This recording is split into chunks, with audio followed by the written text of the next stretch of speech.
Tiniyak ni Pangulong Ferdinand Marcos Jr. na hindi masasangkot sa gulo sa gitnang silangan ang Pilipinas kahit pa kaalyado ng bansa ang Amerika.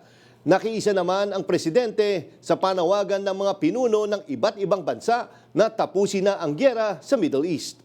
Yan ang umarangkadang balita ni Christian Bascones. Tinawag na walang basehan ni Defense Secretary Gilberto Teodoro ang mga spekulasyon na posibleng masangkot ang Pilipinas sa bagbakan ng Amerika at Israel laban sa Iran.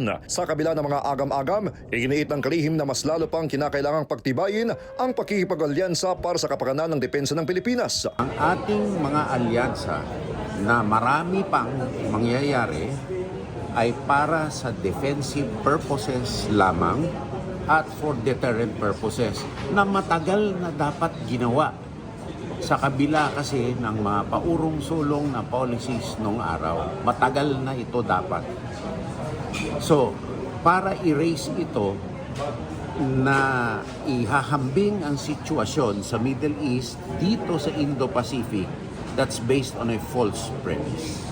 Nilinaw naman ni Pangulong Marcos na walang pinapanigan ng Pilipinas sa mga bansang nasasangkot sa gulo. Sa katunayan, nagpahayag pa niya ng suporta ang pamahalaan sa mga bansang inatake. We are not a party to any of this.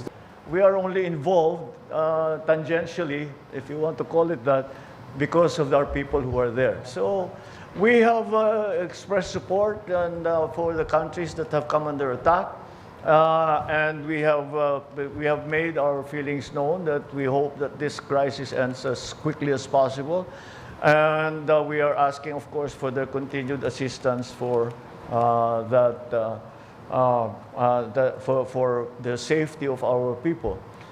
Ayon sa Pangulo, humigit 1,000 Pilipino ang humiling ng repatriation kasunod ng nagpapatuloy na tensyon sa gitnang silangan. Gayunpaman, sinabi ng presidente na hindi pa posible ang agarang pag-repatriate dahil sarado pa ang mga paliparan. Nakipag-ugnayan na aniya ang pamahalaan sa mga host country ng mga Pilipino para tiyakin ang kaligtasan ng mga ito at maibigay ang kanilang mga pangangailangan. But we are also talking to our friends in the United States, our friends in Israel, so that they can give us an idea. Hindi sila magsasabi kung ano yung gagawin nila, pero they can give us advice. Huwag kayong munang papasok dito sa lugar na ito dahil magulo pa dyan.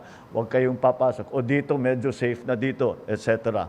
So lahat ng ating kayang kausapin para magbigay ng impormasyon sa atin, para naman maging safe ang ating mga kababayan ay ating ginagawa. Mismo ang presidente ang humihiling na matapos na itong krisis para matapos na rin ang ilang araw na nababalot ng takot at pangamba ng mga sibilyan, lalong-lalo na sa mga kababayan nating nakikipagsapalaran lamang sa mga apektadong bansa.